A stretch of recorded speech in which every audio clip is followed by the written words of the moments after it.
हाय दोस्तों, आरोहण एकेडमी के इस YouTube चैनल पर आप सभी का स्वागत है।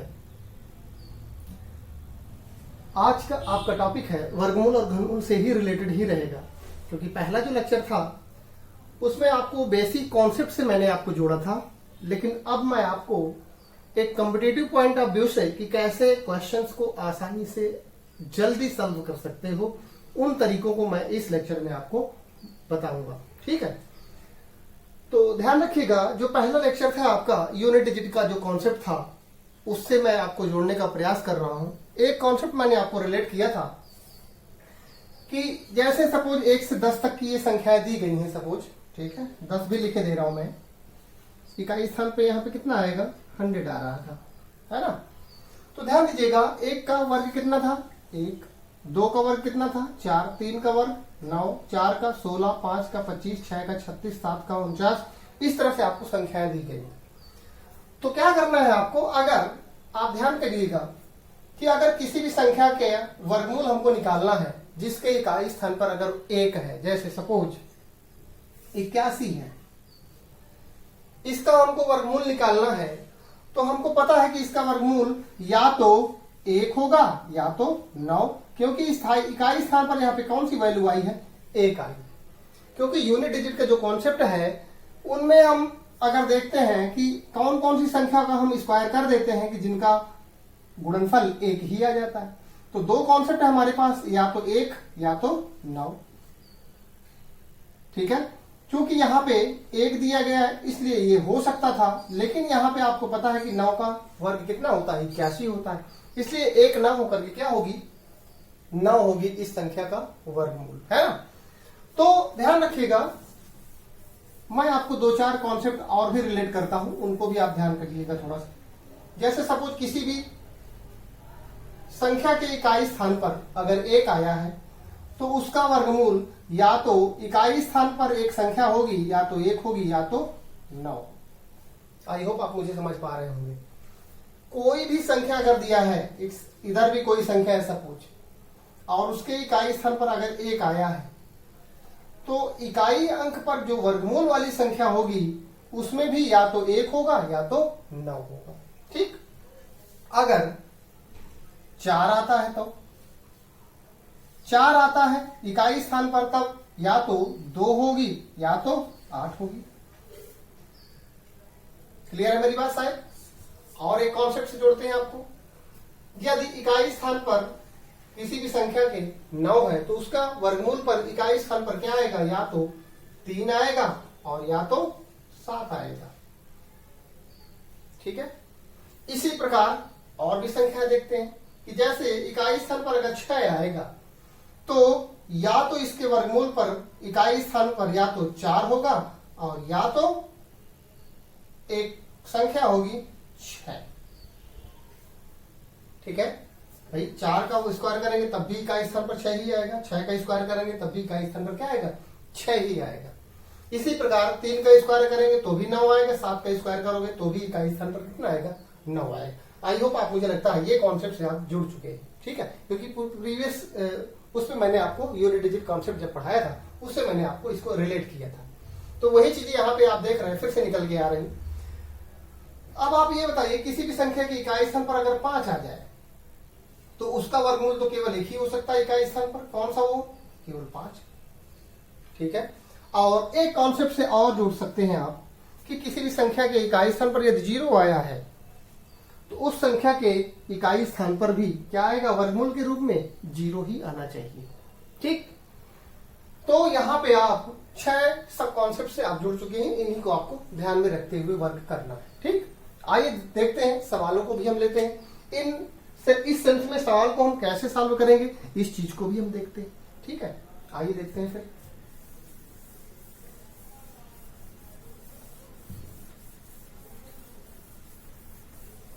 जरा ध्यान दीजिएगा, एक वर्ग वाली संख्या मैं ले रहा हूं, एक पूर्ण वर्ग संख्या ले रहा हूं 324। ठीक है, कौन सी संख्या है, 324। इसके इकाई स्थान पे कितना आया है, 4 आया है। अब आप मुझे बताओ, इसके इकाई स्थान पर जो संख्या आएगी वो कौन कौन सी हो सकती है, या तो 2 होगी या तो 8 होगी। आई होप आप मुझे समझ पा रहे हैं। आप देखते हैं इनका पेयर बना लेते हैं, क्योंकि वर्गमूल में यही है कि वर्गमूल में कितने कितने का पेयर बनाते हैं हम, दो दो का पेयर बनाते हैं। तो दो दो का पेयर बनाते हैं किधर, राइट साइड से, जैसे हम लोग लिखते हैं। एक पेयर ये बन गया, जिसका पेयर ना बने उसको वैसे ही छोड़ दो आप, इसको यहीं पे आप छोड़ दो, इसका काम खत्म। केवल हम इससे क्या निकालेंगे, एक कॉन्सेप्ट जनरेट करेंगे कि यहाँ पे इकाई स्थान पर कौन कौन से हमारे अंक आ सकते हैं। ठीक, अब जो संख्या हमारी बची है, ये जो 3 है किसके पूर्ण वर्ग के आसपास है, आप मुझे बताओ जरा। ये जो 3 संख्या है यह किस संख्या के निम्नलिखित में से पूर्ण वर्ग के आसपास है। तो आप देखोगे कि एक का पूर्ण वर्ग, एक का वर्ग कितना होता है, एक ही होता है। 2 का कितना होता है, 4 हो जाता है। तो 4 तो ज्यादा हो जाएगा, इसलिए होगा क्या, फिर एक ही हो जाएगा। इसका मतलब एक के सबसे नजदीक हो जाएगी। तो एक क्या हो जाएगा, इस संख्या का फिर यहां से एक हमको डेटा क्लियर हो जाएगा कि यहाँ पे जो अंक आने वाला है कौन सा आने वाला, एक आने वाला। अब आप मुझे बताओ, अगर यहाँ पे मैं 2 लिखता हूं, या तो यहाँ पे 18 होगी, या तो 12 होगी, या तो 18 होगी। 12 तो हो नहीं सकती, क्योंकि 12 का वर्गमूल कितना होता है, 144। 18 इसलिए होगी क्योंकि यही वो अंक बाद में बचता ही है कि जिसके इकाई स्थान पर अगर हम गुणा करते हैं 18 का 18 में तो 4 ही आता है। तो यही एक अंक होता है हमारा, क्या है, 18 ही वो संख्या है जिसका वर्ग कितना होता है, 324 होता है। आई होप आप मुझे समझ पा रहे हैं। मैं एक 4 अंकों की संख्या ले रहा हूं, फिर उससे भी आपको रिलेट कर रहा हूं, उसको भी आप समझिए। ध्यान रखिएगा, जनरली कॉन्सेप्ट को अगर इनसे क्लियर करना है तो आपको 1 से 20 तक के कुछ संख्याओं के वर्ग याद करने होंगे, या याद होने चाहिए आपको। ठीक है, एक दूसरा एग्जांपल ले रहा हूं, जैसे सपोज 44 है और 89। ठीक, 44 और 89 ये ऐसी संख्या है जो पूर्ण वर्ग है। यदि आप इनका वर्गमूल निकालना चाहते हैं, ठीक है, तो आप बताइए इकाई स्थान पर कितना आया है, 9 आया है। तो 9 अगर आया है तो यहाँ पे इकाई स्थान पर जो संख्या आएगी वो कौन कौन सी हो सकती है, या तो 3 हो सकती है, या तो 7 हो सकती है। आई होप आप मुझे समझ पा रहे हैं। और यहां पे आप पेयर बना लीजिए, आप पेयर बना चुके हैं, एक पेयर ये तैयार हुआ, इस पेयर को यहीं पे ड्रॉप करिए। इसका काम क्या था, हमको यूनिट डिजिट निकालने के लिए था। अब आप मुझे ये बताओ 44 ये जो संख्या है किस संख्या के पूर्ण वर्ग के आसपास है। तो आप देखोगे 7 का पूर्ण वर्ग कितना होता है, 49 होता है। 6 का पूर्ण वर्ग 36 होता है।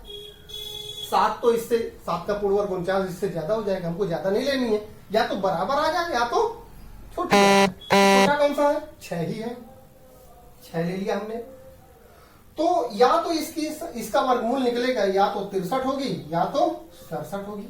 अब इन दोनों में कैसे आइडेंटिफाई करोगे, ध्यान दीजिएगा।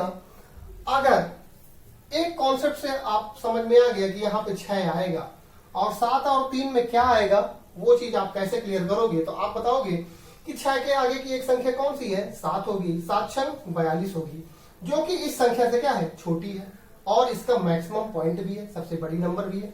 और सबसे बड़ी नंबर यहाँ पे कौन सी हमारी, 7 है। तो यहाँ पे हमारा जो वर्गमूल निकल के आएगा वो क्या निकल के आएगा, 67 निकल के आएगा। आई होप आप मुझे समझ पा रहे हैं। ठीक है, तो ध्यान रखिएगा, अगर 6 का 7 में गुणा करने से इस 44 से यह संख्या बड़ी आ जाती, ठीक है, 6 से 6 सत्ते 42 होता है, तो यहाँ पे 44 से छोटी है, तो इसलिए क्या हो जाएगा, यहाँ पे 7 हमने ले लिया। लेकिन अगर 6 का गुणा करने से 6 में 7 का गुणा करने से अगर हमको 45 आ जाता, 46 आ जाता, तब हम छोटा नंबर ले लेते, क्योंकि वो नंबर 7 का गुणा करने से क्या होता है, बड़ा हो जाता है। ठीक है, एक दूसरे कॉन्सेप्ट से, एक दूसरे एग्जांपल से मैं आपको जोड़ने का प्रयास कर रहा हूं। ठीक है, हो सकता है उसमें और भी चीजें क्लियर हो जाए। इस पूरे इक्वेशन पर, इस पूरे लेक्चर पर आपको वर्गमूल और घनमूल से ही रिलेटेड मुझे एक्सरसाइज करानी कि कैसे आप जल्दी से, आसानी से उस अप्रोच तक पहुंच सकते हो जिससे वर्गमूल और घनमूल निकाल सकते हो आप आसानी से। ठीक है, आइए देखते हैं एक अगला 7396। और आपको पता है 7396 है, इकाई स्थान पे कितना आया, 6 आया। तो या तो इकाई स्थान पर यहां पे संख्या आएगी, या तो 4 आएगी या तो 6 आएगी। ठीक, आप पेयरिंग कर लीजिए और इस पेयर को यहीं पर ड्रॉप कर दीजिए। जो बचा हुआ पेयर है वो कितना हमारा 73 है, और 73 को 73 किस संख्या के पूर्ण वर्ग के आसपास है, ये हम देखेंगे। तो हम देखेंगे यह 9 का अगर पूर्ण वर्ग देखते हैं तो 81 हो जाएगा, जो कि 73 से क्या है, बड़ी। 8 का पूर्ण वर्ग 64 है, इसलिए यह किसके नजदीक होगी, 64 के। मतलब 8 इसका क्या हो जाएगी, वर्गमूल के संख्या के नजदीक होगी। तो यहाँ पे एक चीज क्लियर हो जाएगी कि यहाँ पे जो वर्गमूल निकल के आएगा, पहला अंक क्या होगा, 8 होगा। ठीक है। अच्छा, 8 के आगे का एक अंक क्या है, 9 होता है। तो 8 का, तो ध्यान रखिएगा, 8 का अगर 9 से गुणा करते हुए कितना होता है, 72 होता है। इसका मतलब इसके एक आगे वाले नंबर से यह संख्या क्या है, इससे अभी छोटी है। ठीक है। तो मुझे लगता है, लेकिन इसी के नजदीक है, पास भी है। तो एक कॉन्सेप्ट और भी जुड़ रहा है कि 8 तो होगा श्योर, तो यहाँ पे जो बड़ा नंबर होगा वो यहाँ पे क्या हो जाएगा, इसका वर्गमूल हो जाएगा, क्योंकि इसके एक आगे से हमने बड़ी नंबर से हमने इसमें गुणा किया। अगर छोटी आती, छोटी तो है ही, लेकिन अगर इससे बड़ी आ जाती तब हम इस नंबर को न लेकर के इसको 4 को ले लेते। ठीक है। तो कोई भी यहाँ पे इकाई स्थान पर संख्या, सॉरी, यहाँ पे जो भी पहला अंक आएगा उस नंबर से एक अगली संख्या से इसको गुणा करने के बाद अगर वह अंक इससे बराबर मिलता है या कम मिलता है तो हम उस इन पर्टिकुलर डिजिट में सबसे मैक्सिमम नंबर को हम प्रियॉरिटी देंगे। अगर उस नंबर से गुणा करने से वह संख्या छोटी आती है, सॉरी बड़ी आ जाती है, तो इस छोटे वाले नंबर की हम प्रियॉरिटी देंगे। आई होप आप सुन पा रहे हैं मुझे और समझ भी पा रहे हैं। ठीक है।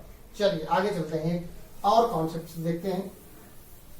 एक अगला एग्जांपल लेते हैं, हो सकता है उस पर आपको ये चीजें और भी क्लियर हो जाए। ठीक है। 7921, ठीक है। यहां पे जो आपकी संख्या है 7921 है। तो इकाई स्थान पर कितना आया है, 1 आया है। 1 कहां कहां पे आएगा, या तो 9 होगा या तो 1 होगा, है ना। तो 1 तो आ चुका है, तो इकाई स्थान पर या तो 1 होगा या तो 9 होगा। पेयर कर लीजिएगा, लास्ट वाला प्लेयर इसको छोड़ दीजिएगा यहीं पे। 21 का काम खत्म, यहां से केवल इकाई अंक यहां से निकालेंगे। 79 किस वर्ग के, किस संख्या के वर्ग के आसपास पड़ता है, तो आप देखोगे 79 का तो वर्ग 81 होता है, ये ज्यादा ही हो जाएगा, ज्यादा हमको लेना ही नहीं। या तो बराबर आए या तो इससे छोटी आए, तो कौन सी आएगी, 8 आएगी। ठीक है। अब 8 यहां पे आ गया, तो या तो इसका वर्गमूल 81 होगा या तो 89 होगा। अब कैसे जनरेट करेंगे कि हम 81 होगा कि 89 होगा, उससे भी है। तो हमने बताया कि 8 से बड़ी संख्या से गुणा करिए, 9 कितना आया, 72 आया। 72 ये क्या है, 79 से छोटी, इसलिए हम प्रायोरिटी किसकी देंगे, 9 की देंगे। तो हमारा जो वर्गमूल निकल के आएगा वो क्या हो जाएगा, 89 हो जाएगा। लेकिन अगर 8 का 9 में गुणा करने से यहाँ पे 80 आ जाता या 82 आ जाता, बड़ा नंबर आता, तब हम किसको प्रायोरिटी देते, यहाँ पे 1 को प्रायोरिटी देते। आई होप आप मुझे समझ चुके हैं। ठीक है। आइए एक और एग्जांपल लेते हैं, उसके माध्यम से समझते हैं। तो यहाँ पे इसका वर्गमूल कितना निकल के आएगा, 89 निकल के आएगा। इस प्रकार से किसी भी 4 अंकीय संख्या या 5 अंकीय संख्या को आसानी से आप निकाल सकते हो, और जनरली एग्जाम में यही क्वेश्चन आपसे पूछे भी जाते हैं। तो मैं एक 5 अंकों वाली संख्या का भी यहाँ पे एग्जाम्पल के तौर पर आपको समझाने का प्रयास करता हूं, तो उसको भी हम समझते हैं। ठीक है।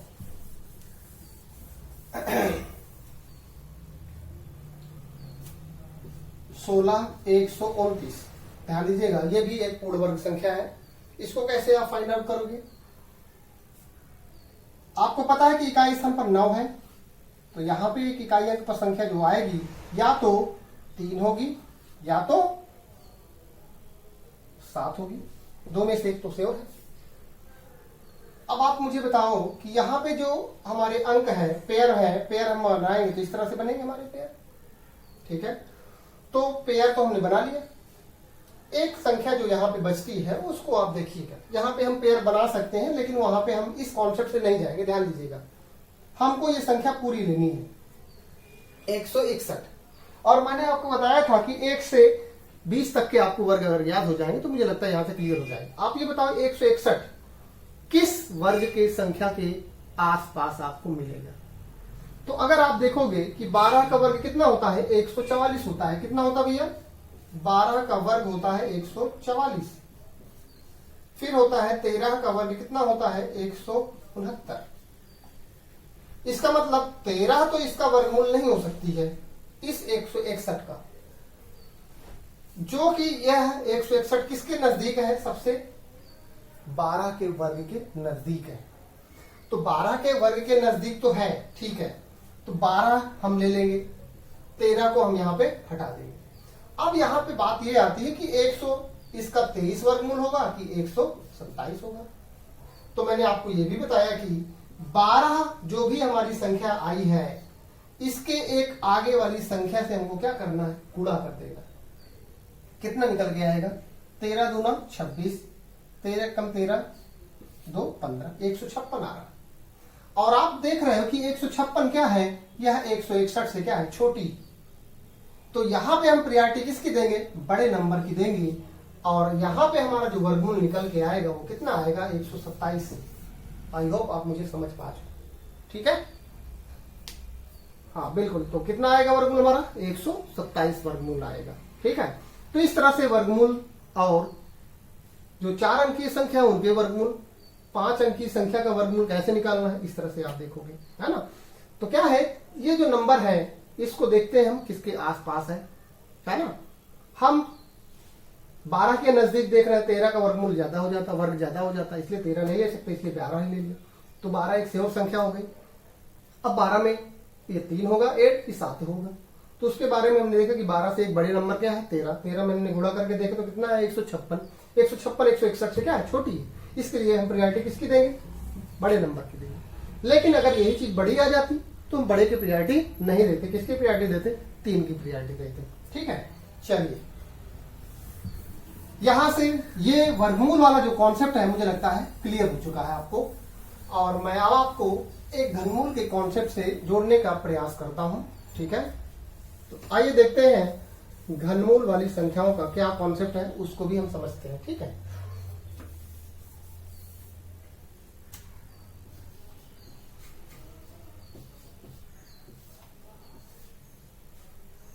चलिए देखिए, मैं आपको 1 से 10 तक के घन यहां पे भी लिख रहा हूं, उनको आप देखिएगा। 1 का वर्ग, 1 का घन कितना होगा 1, 2 का घन कितना होगा 8, 3 का 27, 4 का 64, 5 का 125, 6 का 216, 7 का 343, 8 का 512, 9 का 729, 10 का 1000, ठीक।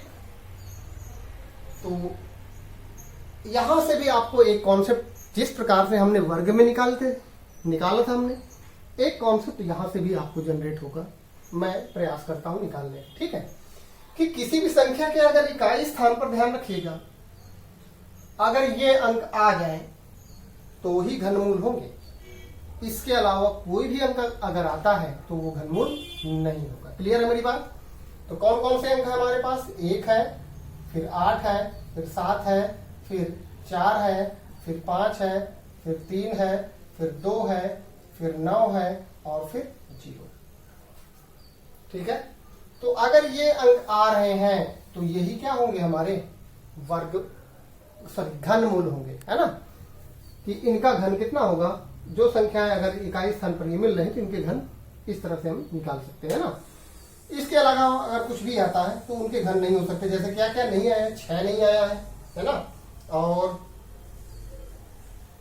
6 नहीं आया, और कौन कौन सा अंक है, ठीक है। चलिए आगे देखते हैं, इसी को हम जिक्र करते हैं।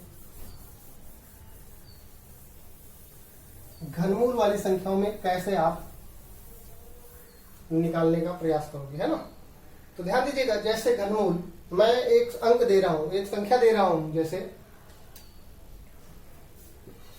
24,389। ध्यान दीजिएगा कितना लिखा है, 24,389। आप मुझे बताओ, वर्गमूल में हम कितने का पेयर बनाते हैं, जोड़ा बनाते हैं, 2 2 का। घनमूल में कितने का, 3 का। ध्यान रखिएगा, घनमूल में कितने का पेयर रहेगा, 3 का पेयर रहेगा।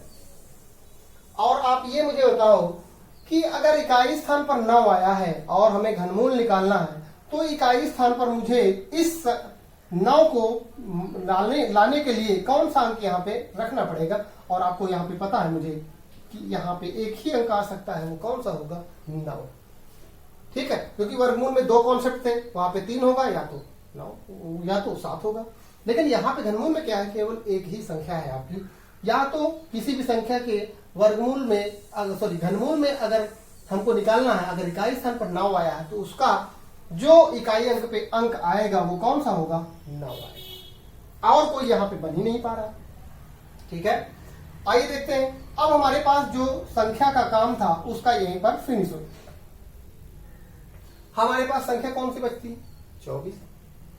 आप मुझे ये बताओ कि 24 किस संख्या के घनमूल के आसपास मुझे मिलती है? तो आप देखोगे कि यहाँ पे अगर 2 का घन देखता हूं तो 8 है, और 3 का घन देखता हूं 27। तो 27 तो ज्यादा हो जाएगा, हमको ज्यादा लेना नहीं है। होगा क्या फिर? 2 ही होगा। 2 होगा अगर, तो यही क्या हो जाएगा इसका इकाई। पहली संख्या क्या हो जाएगी? 2, और दूसरी संख्या क्या हो जाएगी? 9। तो क्या हो गया घनमूल हमारा? 29। आई होप आप मुझे समझ पा रहे हैं। जी हाँ, 29 का ही ये घनमूल है। और इस तरह से आप आसानी से इन सब चीजों से, और ये वर्गमूल से भी ये चीजें आसान है घनमूल पे निकालना। ठीक है, क्योंकि मैंने आपको एक ऐसे कॉन्सेप्ट से जोड़ा है जिससे बिल्कुल श्योर शॉट आप किसी भी संख्या का वर्गमूल और घनमूल निकाल सकते हैं। एक संख्या और लेते हैं एग्जाम्पल के तौर पर। ठीक है, बस घनमूल में और भी आसान हो जाता है, क्योंकि यहाँ पे हमको केवल इकाई स्थान पर एक ही अंक की प्रियोरिटी मिलती है, या तो एक ही अंक बस। ठीक है, आइए देखते हैं। 175 616। ठीक, और हमको पता है कि यहाँ पे पेयर हम बनाते हैं तो 2 पेयर हमारे तैयार हो जाते हैं। ठीक, 616 है, 616 में 6 इकाई स्थान पर आया है, तो हमारा वर्गमूल के रूप में, घनमूल के रूप में जो संख्या आएगी वो क्या आएगी? 6 ही आएगी। आई होप आप मुझे समझ पा रहे हैं। 6 के अलावा कोई अंक नहीं है। ठीक, और देखते हैं। आप यहाँ पे ये भी बताओ 175 का जो घन है वो किस संख्या के घन के आसपास है? तो आप देखोगे कि 5 का 125 है, जो कि 175 से क्या है? कम है, लेकिन 6 का 216 हो जाता है, तो इसलिए 216 बड़ी होगी, वो हम नहीं ले सकते। तो हम लेंगे क्या? 5 लेंगे। इसलिए इसका जो घनमूल निकल के आएगा वो कितना निकल के आएगा? 56 निकल के आएगा। ये और भी आसान हो जाता है। ठीक है, एक और एग्जाम्पल देखते हैं हम। ठीक, आइए देखते हैं एक अगले एग्जाम्पल के माध्यम से।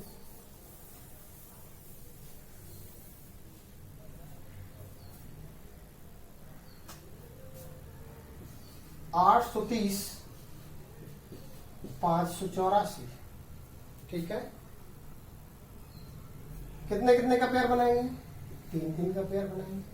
ठीक, हमको पता है इकाई स्थान पे कितना आया? 4 आया। तो 4 आया है तो किसके लिए है? ये 4 के लिए है केवल इकाई स्थान, तो 4 ही आ जाएगा। हाँ, 584 है तो 4 आया, तो 4 यहाँ पे किस में आया है? केवल 64 में आया है, जो कि कितने का घन है? 64, 4 का घन है ना? तो 4 आ गया। अब हमको ये डिसाइड करना है कि 830 जो संख्या है किस संख्या के घन के आसपास है। तो आप देखोगे यह 9 और 10 के आसपास है। तो 10 इसलिए नहीं हो सकती क्योंकि 10 का जो घन होता है 1000 होता है, और 830 आपको लाना है, इसलिए 9 का घन कितना होता है? 729 होता है। तो इसलिए 10 का 9 होकर के ये संख्या क्या हो जाएगी? 9 हो जाएगी, और ये 94 का क्या हो जाएगा? घन हो जाएगा। 4 चौको 16 चौको 64। जी हाँ, ये 94 का घन लिखा हुआ है। ठीक है, 94 का 3 बार अगर आप गुणा करोगे तो कौन सा आपको अंक मिलेगा? आपको यही अंक मिल जाएंगे, यही संख्या आपकी मिल पाएगी। ठीक है, आई होप आप मुझे समझ पा रहे हैं। और इस लेक्चर को मुझे लगता है यहीं पर विराम देना चाहिए, क्योंकि ज्यादा कुछ है नहीं इस टॉपिक पे। मुझे लगता है पूरे कॉन्सेप्ट मैंने आपको मैसेज कर दिए हैं। ठीक है, अब मैं अगले लेक्चर पे आपको क्वेश्चन कैसे फॉर्मेट बनते हैं, कैसे एग्जाम पे आए हुए हैं, कुछ एक्सरसाइज मैंने पहले लेक्चर में करवाई है, जो बची हुई है वो मैं अगले लेक्चर में आपको कवर करूंगा। ठीक है, ओके, आज के लिए यहीं तक। Okay, thank you. अगर लेक्चर आपको समझ में आ रहा तो दोस्तों को भी अपने शेयर करिएगा और लाइक करने के लिए भी कहिएगा। ठीक है, ओके, थैंक यू सभी को।